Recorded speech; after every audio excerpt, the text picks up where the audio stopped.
Bueno, pues buenas tardes de nuevo a todos.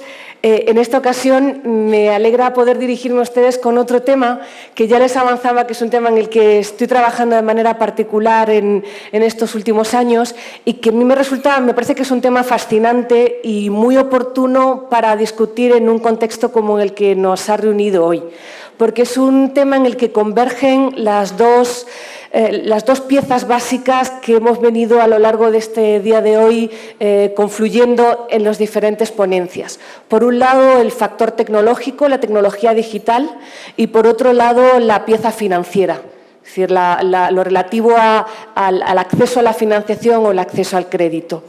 Es un caso muy bonito, me parece, porque permite detectar dos cosas. En primer lugar, que el factor tecnológico es a veces una palanca que lo que hace es, si bien no da lugar a fenómenos nuevos, porque enseguida, como verán, el crowdfunding no refleja un fenómeno nuevo ni desconocido, todo lo contrario, es un fenómeno que ha acompañado al desarrollo de nuestras sociedades desde su comienzo, pero sí que ha sido una palanca que lo que ha hecho es otorgarle una envergadura, una popularidad y, por tanto, atraer la atención del regulador, y ha hecho que un fenómeno que nos ha acompañado durante siglos requiera o comience a requerir atención normativa en los últimos 2 o 3 años. Y, en segundo lugar, es un tema muy interesante porque demuestra que, como siempre, la realidad económica se adelanta al paso decidido o titubeante del legislador y es en este caso en el que nos damos cuenta que los operadores económicos lo que hicieron es recurrir al mejor instrumento que tienen para autorregular los intereses, que son los contratos, antes de que el legislador tome las medidas oportunas y cree el marco legal. Entonces ya verán que el crowdfunding refleja en realidad entornos autorregulados por los propios operadores económicos a base de instrumentos contractuales, tan basados en el contrato, hasta que regulador y supervisor percibe los intereses en juego, identifica riesgos y entonces sí comienza a definir un marco legal con obligaciones específicas, con condiciones de acceso, con barreras de entrada. Pero antes ya los operadores económicos lo habían resuelto a través de los contratos. He utilizado la palabra crowdfunding porque es la palabra ahora mismo que goza de mayor popularidad, se utiliza prácticamente en todas las jurisdicciones y lo que nosotros, por ejemplo, en España o en Francia hemos traducido como financiación participativa, en algún otro país se habla de financiación colectiva, pero en realidad crowdfunding ha terminado siendo sin duda el término rey para definir el fenómeno del que vamos a tratar. ¿Qué es crowdfunding? Antes de entrar en materia, ¿qué es crowdfunding? Crowdfunding literalmente no sería nada más que cualquier instrumento de financiación del público. Es decir, una oferta, un programa o un proyecto para captar fondos del público. Definido así, no tiene nada de especial, no tiene nada de novedoso y no tiene nada de innovador y no tiene nada que ver con la tecnología. Sin embargo, como veremos enseguida, crowdfunding refleja, es verdad que un proyecto o un programa de captación de fondos del público, pero con un perfil muy específico que está claramente, como les decía, apalancado, acelerado por el uso de la tecnología, muy en particular por las plataformas electrónicas. Si quieren, para que comencemos todos con una misma imagen, el crowdfunding lo que permitiría es a cualquier emprendedor o titular de un proyecto de cualquier naturaleza, económica o no, empresarial o social o filantrópica, la posibilidad de utilizar una plataforma electrónica para dirigirse a un público abierto con la intención de que este público le interese hacer aportaciones dirigidas a financiar el proyecto. Por tanto, utilizar Facebook o cualquier otra red social mucho más que para el simple intercambio de comunicaciones, fotografías o interacción social, para utilizarlo como una herramienta y un entorno para captar financiación. De eso es de lo que vamos a hablar. Y vamos a hablar naturalmente de qué implicaciones tiene y cuál es el marco regulatorio que poco a poco los diferentes estados van conformando, con algunos puntos en común y algunas otras diferencias interesantes que me gustaría trabajar con ustedes.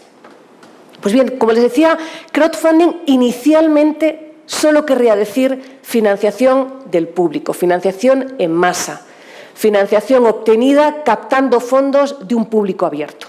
Enseguida verán que esto no es solo crowdfunding. Crowdfunding es mucho más y en realidad refleja un cambio absoluto en el modelo de negocio.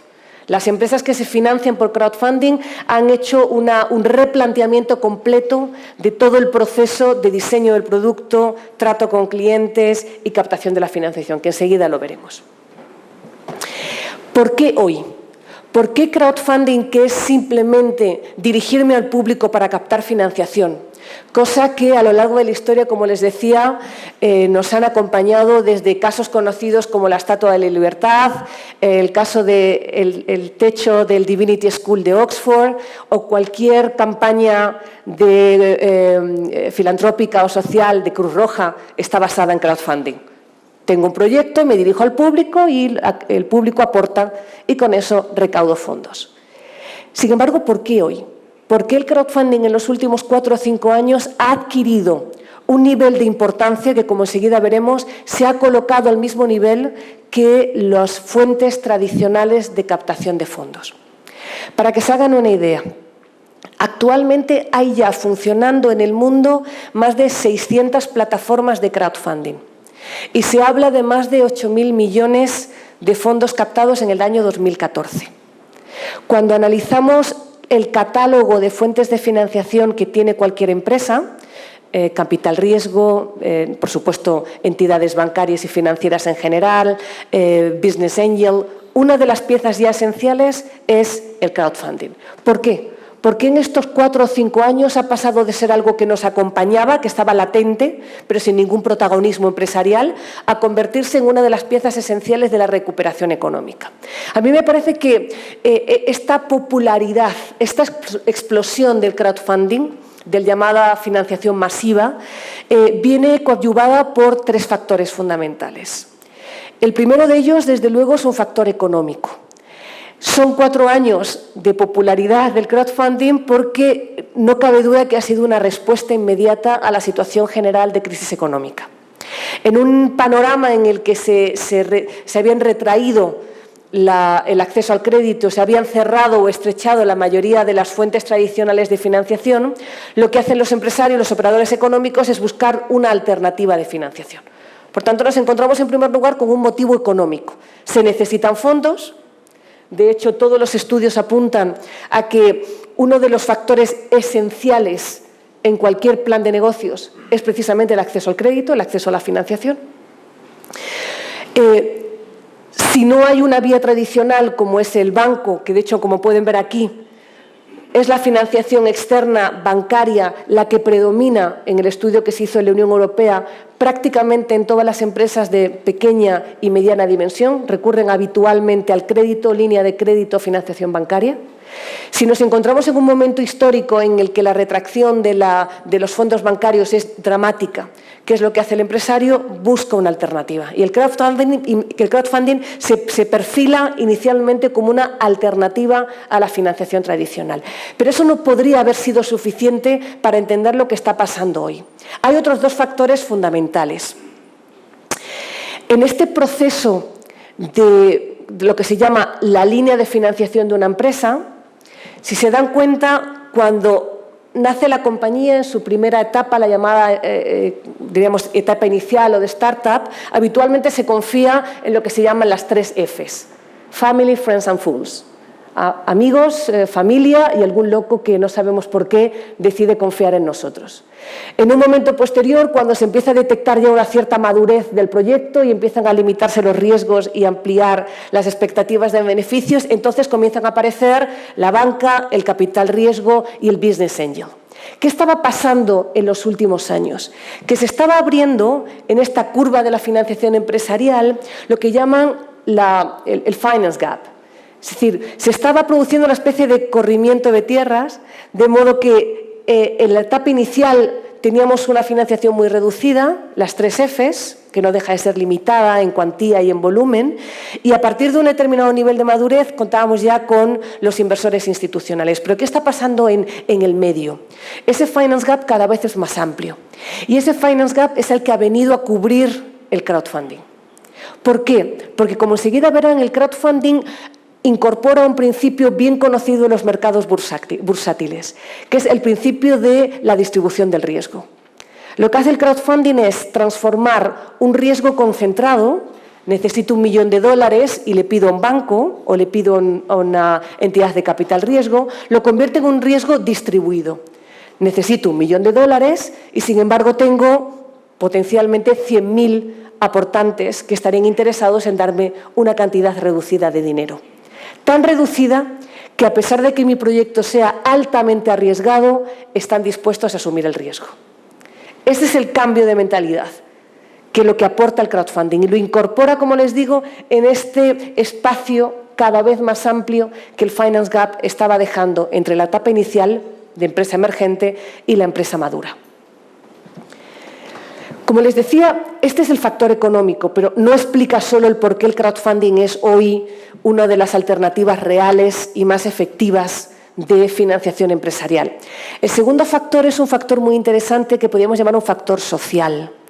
Miren, si observan su comportamiento en la red como usuarios, se darán cuenta que ha cambiado completamente nuestra manera de interactuar y estamos confiando nuevamente en la idea de comunidad. Hay multitud de modelos de negocio que se han basado o incluso que se construyen sobre potenciar la idea de comunidad. Por ejemplo, la llamada economía colaborativa. Hablaba esta mañana Augusto del caso de Uber, de BlaBlaCar, de Airbnb. Todos son modelos cuyo éxito, efectivamente, no tienen casas, no tienen coches, cuyo éxito está en crear una comunidad extraordinariamente amplia. Esto deriva de todo un movimiento social comunitario que parte de la idea de que es más fácil crear valor desde la multitud que desde las estructuras jerárquicas que van de arriba a abajo. Para que se hagan una idea de hasta qué punto esto está ya cuantificado, hay un estudio muy interesante que hizo lo siguiente. Comparó qué tipo de proyectos se financiaban por crowdfunding y qué tipo de proyectos se financiaban por entidades de capital riesgo, es decir, decisión jerárquica. Llevo mi proyecto a la entidad de capital riesgo, la entidad de capital riesgo lo revisa, lo valora y toma una decisión sobre qué proyectos interesa financiar. El crowdfunding hace lo mismo, pero lo deciden 2 millones de personas en vez de los encargados del capital riesgo. En este estudio comparativo se detectó que el porcentaje de éxito en proyectos financiados por crowdfunding era significativamente superior a los proyectos financiados por entidades de capital riesgo. En cierta medida, se estaba empezando a cuantificar eso que llaman the wise of the crowd, que la multitud es lista, es inteligente, sabe seleccionar, sabe elegir. Es decir, que este movimiento cultural del abajo arriba está empezando a tomar forma no solo en modelos emergentes y disruptivos como los que hemos hablado de economía colaborativa, sino en un sector tan regulado, tan jerárquico y tan institucionalizado como era el mercado financiero. Tercer factor, absolutamente esencial. Nada de esto habría adquirido la expansión que tiene hoy el crowdfunding si no tuviéramos naturalmente el factor tecnológico. El factor tecnológico, la tecnología digital, ha contribuido a que esta capacidad de interacción entre el promotor de un proyecto y sus potenciales clientes, inversores, prestamistas o donantes adquiera una fluidez, una eficacia, una eficiencia y una amplitud que realmente ninguna otra tecnología lo había permitido históricamente. Esta ha sido claramente la palanca de activación de la popularidad y de la expansión que tiene hoy el crowdfunding. ¿Por qué? Porque si bien el crowdfunding se puede producir, perdóneme que haga esto un momento, si bien el crowdfunding puede tener dos modalidades, lo que se llama crowdfunding directo y crowdfunding de plataforma, en realidad el verdadero crowdfunding, es decir, el valor, esos 8.000 millones de los que les hablaba, se genera en crowdfunding de plataforma. Les digo, ¿qué es el crowdfunding directo? Aunque yo utilice tecnología, el crowdfunding directo no tiene ninguna aportación de novedad. El crowdfunding directo es que yo utilizara un portal o un sitio web para poner a disposición de terceros información sobre mi proyecto, atraer su atención e intentar atraer también su interés y su aportación. Crowdfunding puramente directo. Esto no está regulado como tal y además no tiene ningún interés añadido. El verdadero interés añadido es la posibilidad de que aparezca un nuevo intermediario. Entre el promotor del proyecto y ustedes, potenciales inversores en mi proyecto, nos encontremos. Nos encontremos en el lugar adecuado. Ese lugar adecuado es una plataforma electrónica.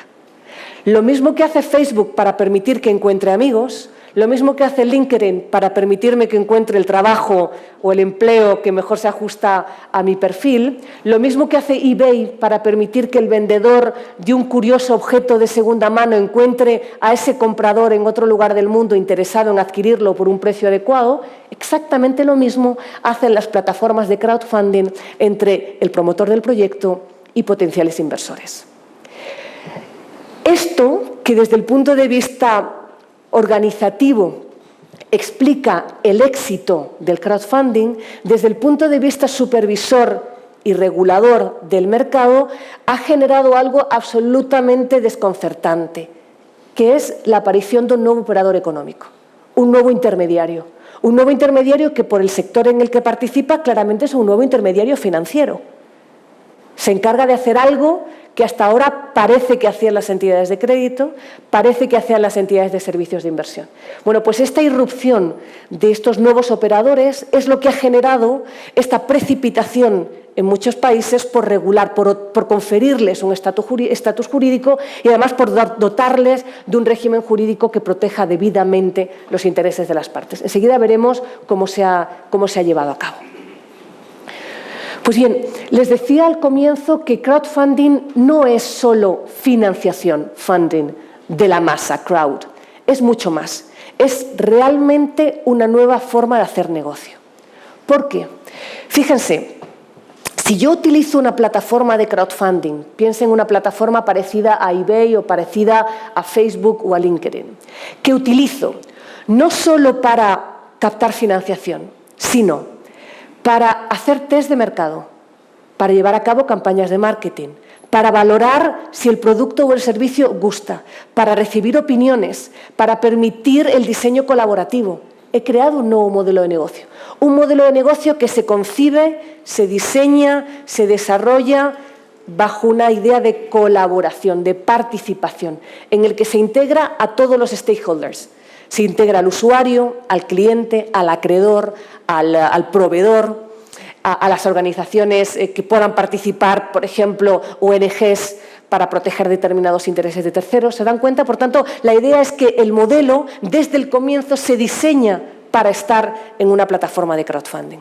Fíjense, hasta tal punto es el cambio del modelo de negocio que se dice que si en la forma tradicional habitualmente uno tiene una idea, la convierte en producto, por simplificar mucho, tiene una idea, la convierte en producto, comprueba que el producto funciona y cuando comprueba que el producto funciona, entonces pide financiación para continuar con el negocio.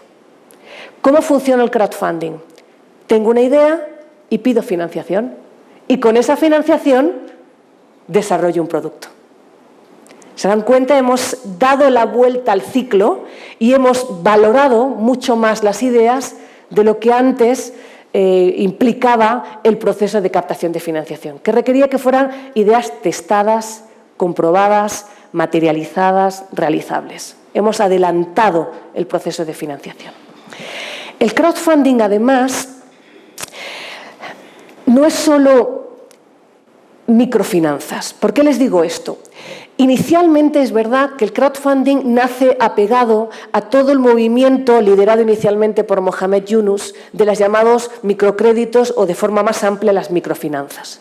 Es cierto, como les decía antes, que el crowdfunding parte de la idea de que si necesito fondos y puedo distribuir el riesgo, los usuarios que aportan una pequeña cantidad de dinero, precisamente por la reducción del riesgo que asumen, están mucho más dispuestos a colaborar.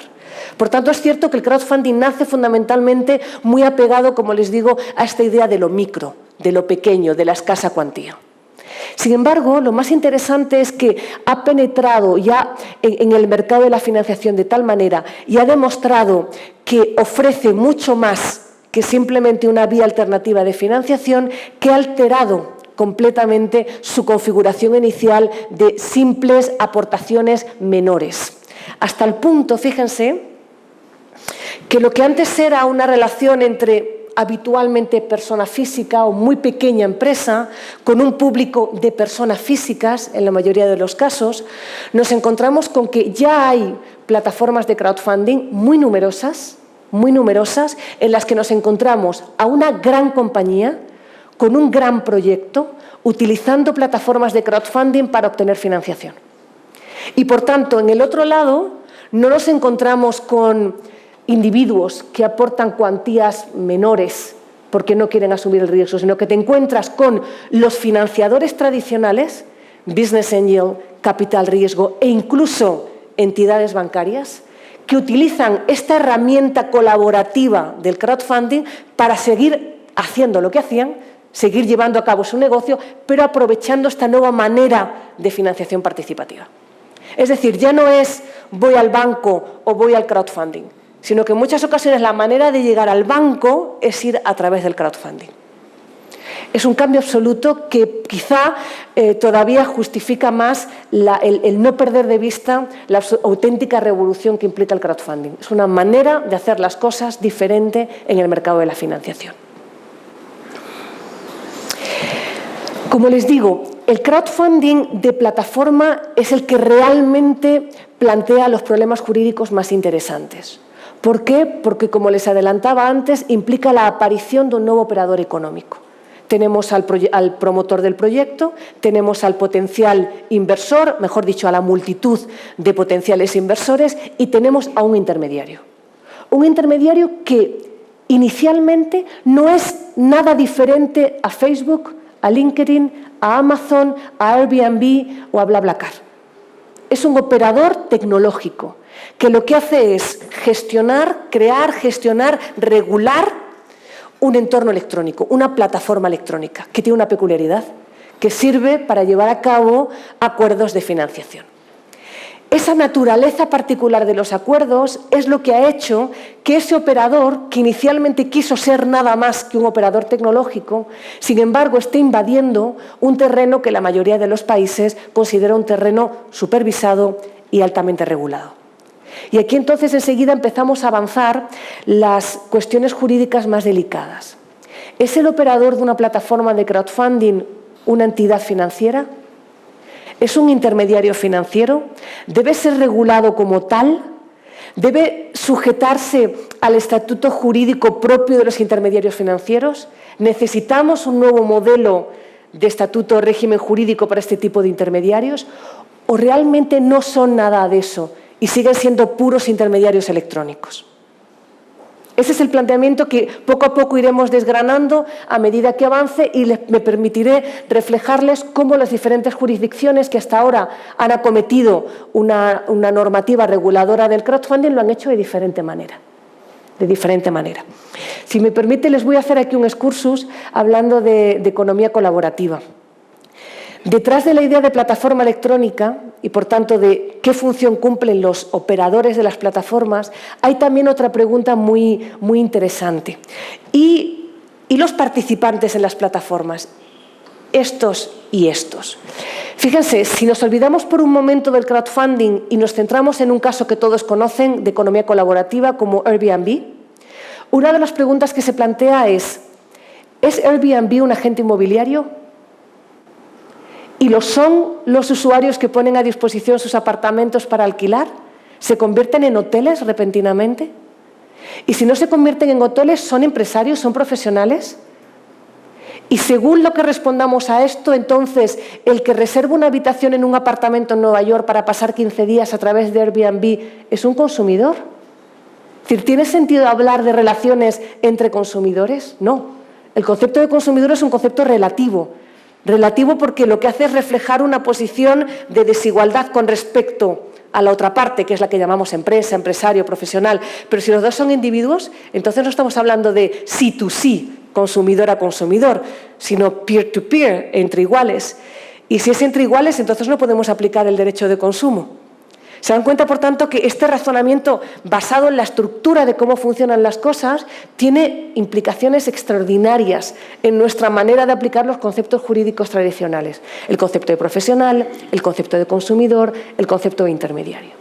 Pero bien, Volviendo al tema que nos incumbe hoy, el del crowdfunding, les quería hacer una radiografía de cómo funcionaría una plataforma de crowdfunding. Que como ven es una radiografía de eBay, es una radiografía de Airbnb, es una radiografía de Facebook, es exactamente la misma estructura de fondo, en la que tenemos un entorno electrónico, por un lado unos fundadores o promotores de proyectos y por otro lado unos usuarios que deciden invertir de alguna manera. Cuando hablamos de crowdfunding en sentido muy amplio, realmente estamos agrupando multitud de categorías, una gran variedad de categorías, todas ellas se llaman crowdfunding, pero tienen una naturaleza jurídica muy diferente. Y si me lo permiten, quisiera dedicar un par de minutos a indicarles qué categorías hay y qué características tienen cada una de ellas para llevarles a la siguiente conclusión.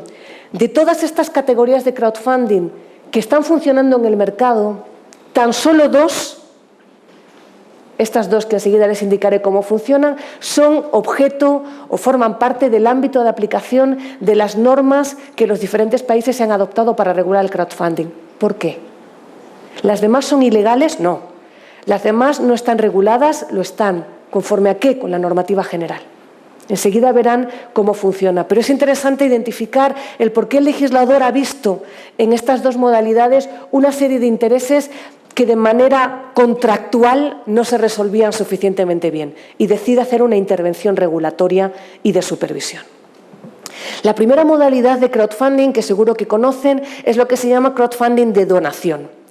Es un crowdfunding que lo que hace es que el aportante contribuye con una cantidad de dinero en concepto de donación, es decir, sin recuperación posible. Lo que todos hemos hecho cuando hacemos una aportación a UNICEF, a Cruz Roja o a Médicos Sin Fronteras. Una mera donación. Este tipo de crowdfunding, enseguida les enseñaré algunos ejemplos de plataformas, ha cuajado muy bien en el sector, naturalmente, de las causas sociales, pero también en el sector cultural. Multitud de proyectos musicales o artísticos, audiovisuales, se han basado en crowdfunding de donación. La segunda modalidad, una modalidad muy amplia, se llama crowdfunding de recompensa y tiene varias subcategorías. El crowdfunding de recompensa es tan sencillo como lo siguiente. El usuario decide hacer una aportación y recibe a cambio lo que se llama recompensa. ¿Por qué se llama recompensa? Porque es algo que tiene un valor simbólico, pero que no refleja en absoluto el valor de la cuantía aportada. Por ejemplo, un grupo de música quiere dar un concierto en una ciudad, lleva a cabo una campaña de crowdfunding y los aportantes aportamos 30, 50 o 100 dólares y a cambio recibimos una fotografía con autógrafo, un disco firmado o la posibilidad de cenar con los cantantes. Son recompensas porque en ningún caso hay una relación de valor entre la aportación realizada y el valor simbólico que tiene la recompensa recibida. Dentro del valor del crowdfunding de recompensa hay una modalidad que se llama crowdfunding de precompra o que llaman pre-sale o por pago adelantado. Miren, esto es muy interesante porque ya entramos en el terreno de contratos bien conocidos. Son contratos de compraventa, pero es un contrato de compraventa muy curioso. Es un contrato de compraventa en el que el pago no está aplazado, sino todo lo contrario. Lo que está aplazado es la entrega, más aún la producción del bien. En un crowdfunding de pago adelantado se funciona de la siguiente manera. Les cuento un caso mejor.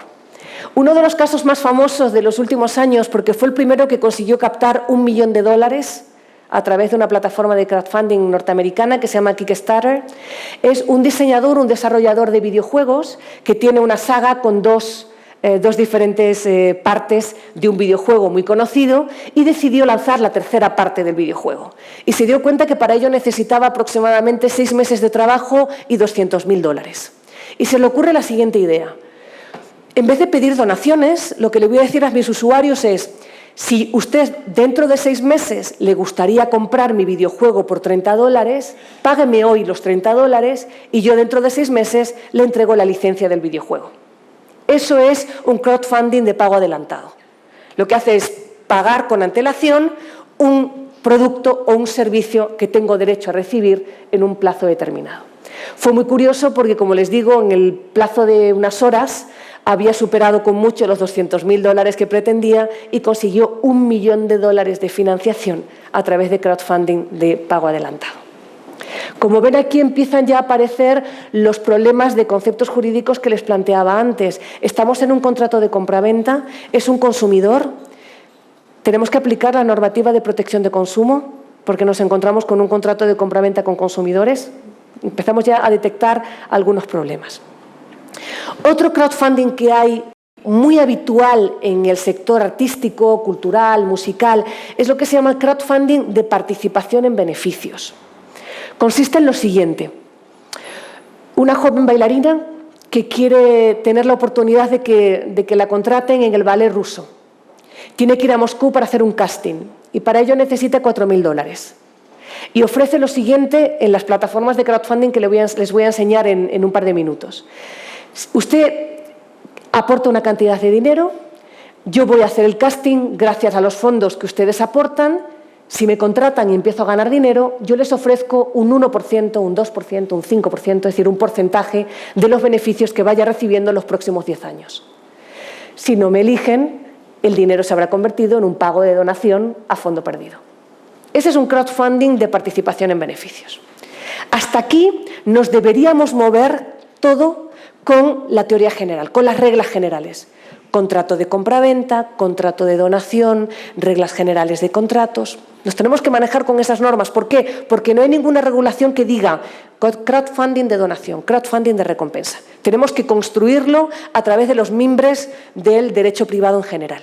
Y de hecho, estas plataformas, todas ellas legales, funcionan así. Funcionan a través de una infraestructura de contratos. El operador intermediario y gestor de la plataforma lo que hace es utilizar una serie de contratos, primero verticales, el operador con los usuarios, después horizontales, los usuarios entre sí, que permite montar, como verán enseguida, unas estructuras que son las plataformas electrónicas, a base de contratos. Es decir, la potencia armonizadora que tiene el contrato como mecanismo para armonizar y aunar intereses contrapuestos, como ven, es extraordinaria. Y es extraordinaria porque aquí hemos olvidado, por lo menos yo no he sido precisa para mencionar otro elemento básico en el crowdfunding, como en todo lo que ocurre en la red. El crowdfunding, por definición, es un crowdfunding mundial. Es transfronterizo, es anacional, por definición. Una plataforma que tiene un operador con sede en California, promotores de proyectos en Argentina, usuarios en Australia y además que la plataforma está alojada en un servidor en Marruecos. Eso es lo que nos vamos a encontrar. Por tanto, lo que trata de superar el contrato es la incertidumbre de la ley aplicable. ¿Cuál es la ley aplicable? No lo sé. Y por tanto, lo que trato es de crear un entorno autorregulado que los contratos sustituyan, creen una especie de capa por encima de la ley aplicable. Es decir, evitar la referencia a la ley aplicable, que plantearía multitud de problemas. ¿Cuál es la ley aplicable a un crowdfunding en el que australianos, argentinos y venezolanos financian a través de una plataforma que tiene la sede en California de un proyecto que está en Finlandia? ¿Cuál es la ley aplicable? No es una respuesta fácil. Por tanto, la idea es no vayamos a la ley aplicable, resolvamos todo a través del contrato. Pues bien, hasta aquí el contrato ha permitido mantener compactos, autosuficientes, ajenos a la ley aplicable, estas plataformas funcionando a nivel internacional. Sin embargo, cuando entramos en estas dos últimas categorías, la cuestión es bastante diferente. El crowdfunding de deuda, ¿qué es? Que la aportación del usuario, su contribución como usuario, es deuda, es un préstamo. Un préstamo que puede tener interés o no, pero que si tiene tipo de interés, yo me encuentro como promotor del proyecto teniendo que pagarle intereses durante un periodo de tiempo y finalizado el plazo de caducidad, devolverles el préstamo dado. Crowdfunding de deuda o también llamado crowdlending. Y por último, el llamado crowdfunding de capital o equity-based crowdfunding, o también lo encontrarán como crowd investing. ¿En qué consiste? En algo fascinante. La posibilidad de que a través de una plataforma electrónica, tengan en mente Facebook, nada más sofisticado, en el que los usuarios aporten una cantidad de dinero que se convierte en una aportación de capital, al capital social de una compañía, que permite que ese usuario se convierta en socio o accionista de la compañía. ¿A qué le suena esto? Al mercado bursátil. Hemos entrado de lleno en una especie de modelo privado del mercado bursátil. Lo que hace cualquier operador a través de una plataforma de crowdfunding es decirle al público: ¿quieren ustedes convertirse en accionistas de mi compañía? Inviertan. Eso es una plataforma de equity, en este caso. Por eso, naturalmente por eso, el legislador ha empezado a detectar multitud de riesgos, riesgo sistémico, riesgo de protección de la inversión, riesgo económico, riesgo país, intereses contrapuestos, intereses generales, en estas dos modalidades de crowdfunding en particular. Si se dan cuenta, porque es una invasión clarísima de los mercados regulados bancario y bursátil. Claro, las ventajas son clarísimas. Si no hubiera ventajas, si no hubiera eficiencias, esta popularidad y esta expansión arrolladora del crowdfunding parece que no tendría sentido. 2 minutos para resumirles qué tipo de ventajas se asocian al crowdfunding. En primer lugar, la obvia, facilita el acceso a una financiación que estaba completamente cerrada o con una puerta solo entreabierta a través de las vías tradicionales. Desde luego, una posibilidad de reducir los costes de manera radical en todos los procesos que cualquier empresa requiere poner en marcha para obtener financiación. El marketing, la búsqueda de potenciales inversores, el test de mercado, la validación de productos. La plataforma te lo ofrece todo. Y además con esa agilidad, con ese dinamismo con que lo hace la red. Te lo ofrece todo, la propia plataforma de crowdfunding. Y luego un elemento que me quisiera detener un segundo, que es la reducción de la dependencia. Uno de los problemas que arrastra cualquier emprendedor cuando recibe con una sonrisa y una gran satisfacción la propuesta de una entidad de capital riesgo que le dice: sí, me gusta su proyecto, quiero invertir $1 millón. Fantástico, estoy de suerte. No estoy tan segura, porque $1 millón en una pequeña compañía es probablemente, si entra en forma de capital, es perder el control de la compañía. $1 millón en una empresa que tiene un capital menor de 50.000 quiere decir que ha perdido completamente el fundador el control de la compañía. Por tanto, uno de los riesgos que se asocian a las vías tradicionales de financiación es que generalmente el promotor del proyecto es extraordinariamente dependiente del financiador. ¿Qué consigue, sin embargo, el crowdfunding? Al dispersar el poder, también elimina el nivel de dependencia. Por tanto, es dotar otra vez al emprendedor control de su proyecto. Esa es una de las grandes ventajas, quizá menos visibles, menos evidentes del crowdfunding, pero que probablemente sea la que tiene unas consecuencias más llamativas. Y para el inversor, ¿por qué invertir utilizando crowdfunding? ¿Qué ventajas tiene? Bueno, es una manera diferente de invertir. Fíjense, si hablamos del mercado bursátil tradicional, probablemente la imagen que tenemos del inversor bursátil es casi del inversor pasivo, especulativo, que lo que está fundamentalmente pensando es en recibir un dividendo interesante y obtener una buena plusvalía. Pero no suele ser un inversor interesado en la gestión de la compañía, en la participación en la compañía. Sin embargo, ¿qué ofrece el crowdfunding? Todo lo contrario. El crowdfunding otorga al inversor la posibilidad de interactuar con el proyecto, de participar en el proyecto, de implicarse en el proyecto. Por eso les decía, es mucho más que invertir. Es formar parte de todo el proceso creativo del producto, del servicio que ese proyecto de crowdfunding en particular está llevando a cabo. Claro, con esto les presento la cara más bella del crowdfunding, pero no puedo ser tan ilusa y decir que no tiene riesgos y desventajas. Naturalmente, los tiene. Hay algunas que me interesa al menos ver con ustedes, porque algunas son obvias y otras quizá pasan más desapercibidas y requieren un análisis algo más sofisticado del marco jurídico. Se habla, como en todo lo que tiene que ver con la red, del riesgo de fraude. Miren, el riesgo de fraude nos acompaña en la vida cotidiana y no creo en absoluto que el crowdfunding lo acentúe más allá de lo que pueda permitir cualquier otro entorno de financiación. Por tanto, el fraude para mí es uno de los riesgos que siempre incorporamos a la baraja cada vez que nos enfrentamos a cualquier decisión de tipo económico, nada más. Fracaso del proyecto, ¿qué les puedo decir? Puede fracasar el proyecto en el entorno electrónico, puede fracasar en el entorno físico. No son riesgos propios del crowdfunding. ¿Qué riesgo sí propio del crowdfunding? La falta de liquidez.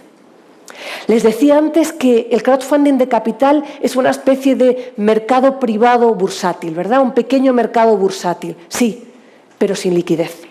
Y eso es uno de los grandes lastres que arrastra el crowdfunding en su estado de evolución actual y que naturalmente va a ir apuntando grandes cambios en los próximos años.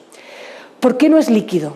Porque cuando uno hace una inversión para adquirir el 30% de una pequeña compañía startup a través de una plataforma de crowdfunding, es muy difícil, o mejor dicho, tiene un nivel de unicidad que hace muy difícil el poder negociar fácilmente la salida de la compañía, como sí puedo hacer si invierto $15.000 en las acciones de Facebook o en las acciones del Banco Santander. Esto no ocurre con el crowdfunding. Por tanto, uno de los miedos es que hay un enorme desincentivo a una inversión en cierta cuantía, porque el inversor queda prisionero de una compañía con una bajísima liquidez. ¿Por qué les decía que es en el estadio actual? Porque ¿qué veo que va a venir de inmediato? Que las propias plataformas de crowdfunding van a crear segundos mercados y van a ofrecer, utilizando la misma infraestructura de la plataforma electrónica, efectivamente, mercados bursátiles, auténticos mercados alternativos de negociación de este tipo de inversiones, que nacen como inversiones únicas y adquieren un grado de fungibilidad enorme y de liquidez cuando le creamos la segunda capa, que serían los mercados alternativos bursátiles en el sentido amplio del término. ¿Qué es otra cosa interesante que me gustaría destacar? Claro, yo les decía que un promotor de un proyecto que antes negociaba con un banco $1 millón y que con esta inversión o préstamo de $1 millón el banco le tenía muy sujeto, muy sometido, y decía qué ventaja para él ahora tener que negociar con 100.000 usuarios, tiene todavía el control el promotor del proyecto, pero gana una enorme ineficiencia en la gestión de su compañía. ¿Se imaginan una pequeña empresa emergente que tiene que gestionar derechos de socios en una cuantía de 100.000 socios, juntas de accionistas, derecho de información, derechos de voto, derechos de representación? ¿Se imaginan el quebradero de cabeza para un emprendedor que quería haber encontrado la vía de financiación extraordinaria? Es un problema. Naturalmente resoluble. Esta mañana hablaba el profesor Illescas del uso de medios electrónicos en el entorno de las sociedades. Una buena plataforma de crowdfunding que vea ese filón, lo que debe hacer es ofrecer igualmente medios electrónicos para facilitar que el emprendedor, dentro de la misma plataforma, convoque juntas, celebre juntas, permita el ejercicio de derecho de información, permita el ejercicio del derecho de voto. Es decir, otorgar servicios de valor añadido a las propias plataformas de crowdfunding para que estos riesgos cada vez se diluyan más y afloren las ventajas que veíamos antes. Para concluir con, y no me quiero retrasar demasiado, para concluir con los riesgos asociados habitualmente al crowdfunding, dos que son también muy evidentes. El riesgo de protección de la idea y de propiedad industrial e intelectual, y los problemas de confidencialidad. Muchos emprendedores siguen siendo reacios a publicar su proyecto en una plataforma de crowdfunding, porque claro, tienen que dar suficiente información para que el proyecto se entienda, sea atractivo, pero a la vez suficiente información y quizá demasiada, con el riesgo de perder la idea de que un tercero la robe. Pues sí, en efecto. ¿Qué hacen las plataformas de crowdfunding? Generalmente, cuando uno se da de alta, le obligan a aceptar una serie de contratos. Contratos de confidencialidad, contratos de respeto de la idea, contratos de respeto de los derechos de propiedad industrial e intelectual. En cierta medida, mantener nuevamente el control a través de la disciplina contractual de la plataforma electrónica. Pues bien, con este panorama, ahora miramos la plataforma desde frente y no desde arriba, ¿no?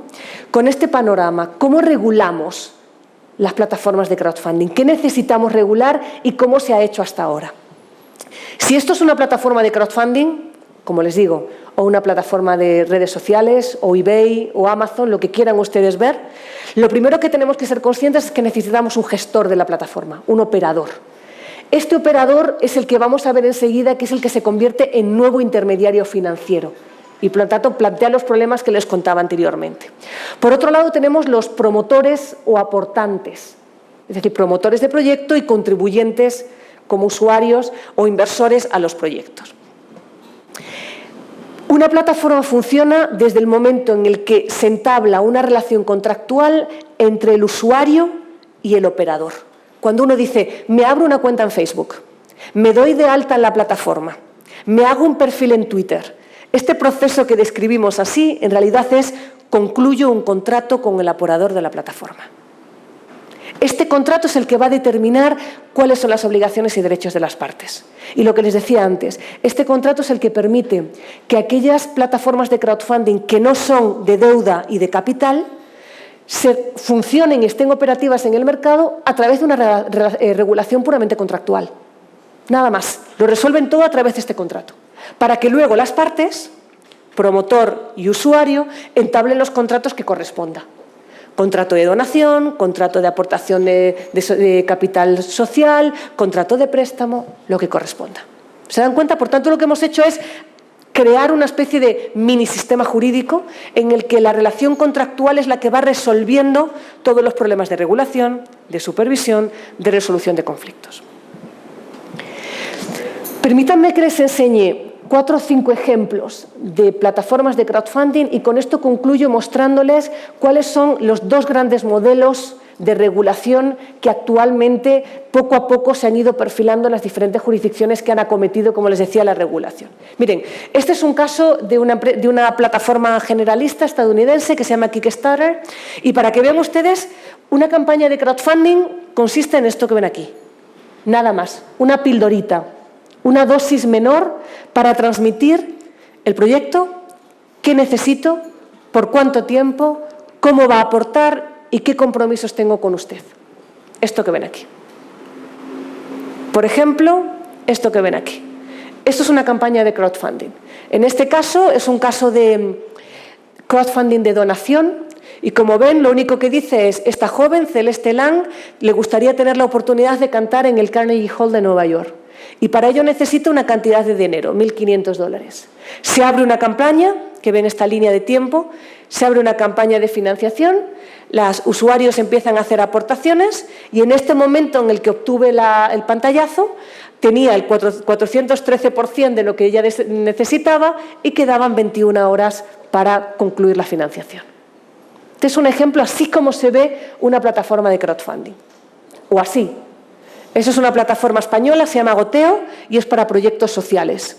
Y como ven aquí, por ejemplo, proyecto para desarrollar fogones mejorados de adobe en Nicaragua. Necesitamos 15.000 euros y llevamos algo más de 11.500. Otra campaña de crowdfunding. O esta que se llama Berkami, un grupo de mujeres que quieren organizar un festival de arte de mujeres. Necesitan esta cuantía, han obtenido hasta el momento esta cuantía. O, este que es muy interesante, otra plataforma española que se llama The Crowd Angel, y es muy interesante y por eso se lo traigo aquí, porque frente a los modelos anteriores, que son modelos generalistas y que son modelos además basados en la siguiente idea, el intermediario lo único que hace es crear un entorno para que las partes interactúen, pero su implicación en el proceso es mínima o prácticamente inexistente. No seleccionan proyectos, no controlan la veracidad, no confieren, no otorgan ningún tipo de mecanismos de resolución de conflictos. Sin embargo, The Crowd Angel ha apostado por un modelo exactamente contrario. The Crowd Angel selecciona los proyectos, verifica la información, acredita que el proyecto cumple con una serie de normas de calidad y entonces los publica. Es decir, asume un nivel de responsabilidad y una exposición al riesgo muy superior, pero también consigue, por eso se llama The Crowd Angel, que el tipo de inversor que hay en esta plataforma es un inversor profesional, son business angel, y por eso la inversión mínima ronda los 25.000 euros por usuario. Pasamos de inversiones de $5 a inversiones de 25.000. ¿Por qué? Porque hay un filtro de calidad previo. Ejemplos que les traía. Ya para terminar, otro ejemplo en el sector de la música para que vean cómo se configura una campaña de crowdfunding un poquito más sofisticada. Miren, este grupo de música quiere lanzar su primer disco y necesita una determinada cantidad de capital. ¿Y qué ha hecho? Si pueden leer en esta parte derecha de la pantalla, lo que ha hecho es asociar determinadas aportaciones con una determinada recompensa. Entonces lo que dicen es, si usted contribuye con esta cuantía, con 16 libras, entonces le damos un CD.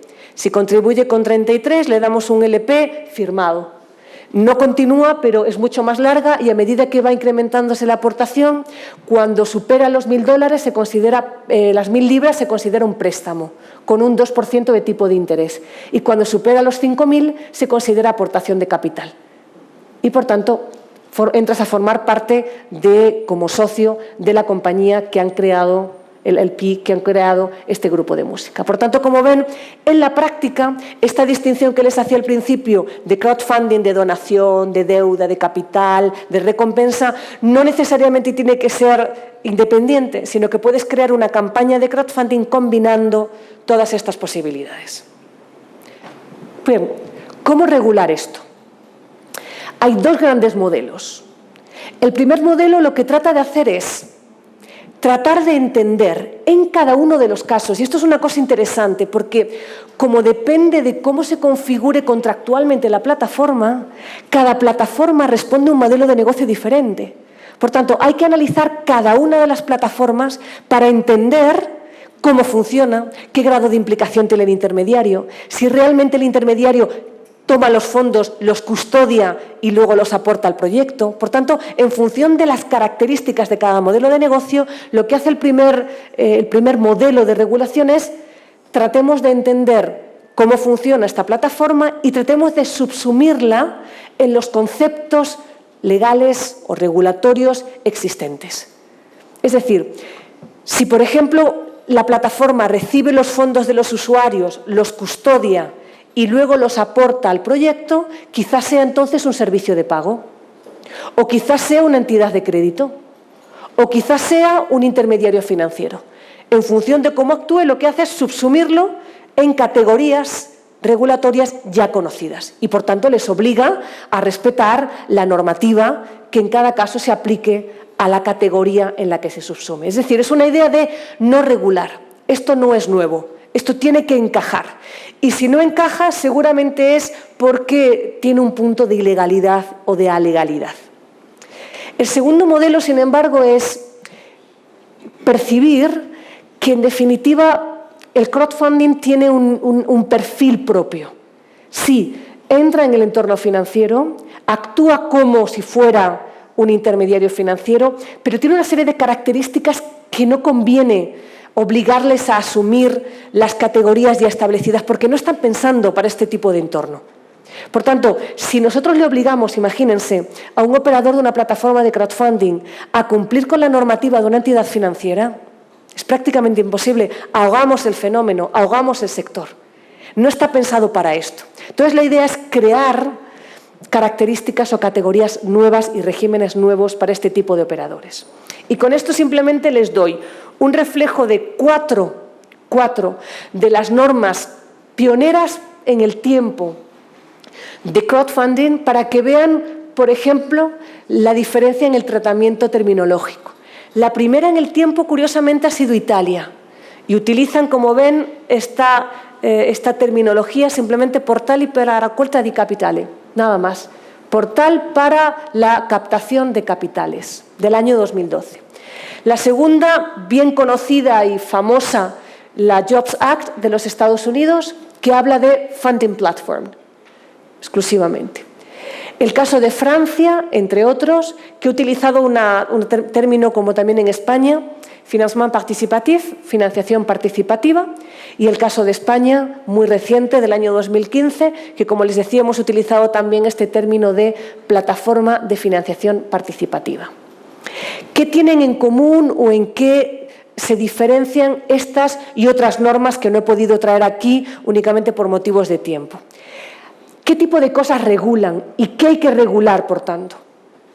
Pues miren, encontramos 4 elementos básicos para terminar. 4 elementos que requieren atención. No siempre la han recibido adecuadamente, en mi opinión, en todas las normas en las que citaba anteriormente. En primer lugar, si consideramos al operador de la plataforma como un intermediario financiero, el primer conjunto de normas siempre es sobre el acceso al mercado de estos intermediarios. Si necesitan tener un capital mínimo, si requieren una autorización administrativa, si tienen que estar inscritos en un determinado registro, el control de la entrada al mercado. Clásico en los mercados financieros, entidades financieras, entidades de crédito, entidades de servicios de inversión. Segundo conjunto de normas, generalmente normas de conducta. Normas de conducta impuestas al operador de la plataforma, que debe dar información a las partes, advertir de los riesgos, informarles de sus derechos, informarles de las vías que tienen de resolución de conflictos entre las partes, evitar los conflictos de intereses. Tercer elemento. Este elemento para mí es muy cuestionable, pero casi les diría que es una especie de elemento transversal en casi todas las normas que he podido estudiar hasta el momento. Hay una cierta obsesión del legislador por no permitir que el crowdfunding invada todo el mercado de la financiación. En cierta medida, y él entenderá enseguida por qué le digo esto, hay una cierta preocupación del legislador por mantener el crowdfunding contenido en proyectos de importancia económica, pero no de una determinada envergadura financiera. Es decir, en definitiva, permitir la convivencia de los negocios tradicionales, es decir, por ejemplo, de la financiación bancaria, con esta nueva vía de financiación. Evitar que el crowdfunding poco a poco vaya haciendo mella en el sector de la financiación dominado por las entidades bancarias. Les explico a qué me estoy refiriendo con esto. Para poder lanzar un proyecto de crowdfunding tenemos un límite máximo. No se puede obtener por crowdfunding más allá de una determinada cuantía. Por ejemplo, 2 millones o 5 millones de euros. No es una cuantía arbitraria, tiene una razón clarísima y además coherente. A partir de una determinada cuantía, en el marco europeo en particular, para hacer una oferta pública se necesita preparar el llamado prospectus, es decir, un folleto que el promotor prepara, inscribe, registra en el correspondiente registro o autoridad competente y que además eso le daría al usuario inversor toda la información que requiere para hacer una inversión informada, razonada, consentida. Es costoso, extraordinariamente costoso. Por tanto, ¿qué es lo que hacen estos límites? Decir, el proyecto de crowdfunding es un proyecto hasta el límite en el que no se requiera prospecto. Y por eso pone un límite cuantitativo máximo. No más allá de 2 millones o no más allá de 5 millones. A partir de ahí entra en el terreno general de los mercados financieros y asume la regulación que le corresponda. Y por último, para concluir, siempre un buen número de normas dirigidos a proteger al inversor. Y aquí les indico qué tipo de normas suele haber y les hago les diría una queja, ¿no? Las normas de protección del inversor suelen ser fundamentalmente normas basadas en obligación de información. Advertir, informar al inversor de los riesgos, de sus derechos, de la exposición al riesgo que implica, de las responsabilidades. Perfecto, con eso no discrepo. Pero se ha generalizado una práctica en todas las normas que hay actualmente sobre crowdfunding basada también en los límites. Lo que han hecho es imponer al inversor límites máximos que pueden invertir a través de crowdfunding. Un inversor que no sea profesional no puede invertir más de $3.000 en un proyecto. O no puede invertir más de $6.000 por año. ¿Pero por qué no? ¿Por qué no? ¿Y por qué 3.000 y no 5.000? ¿Por qué puedo invertir en bolsa todos mis ahorros, 200.000? Y, sin embargo, no puedo invertir más de 6.000 al año en crowdfunding?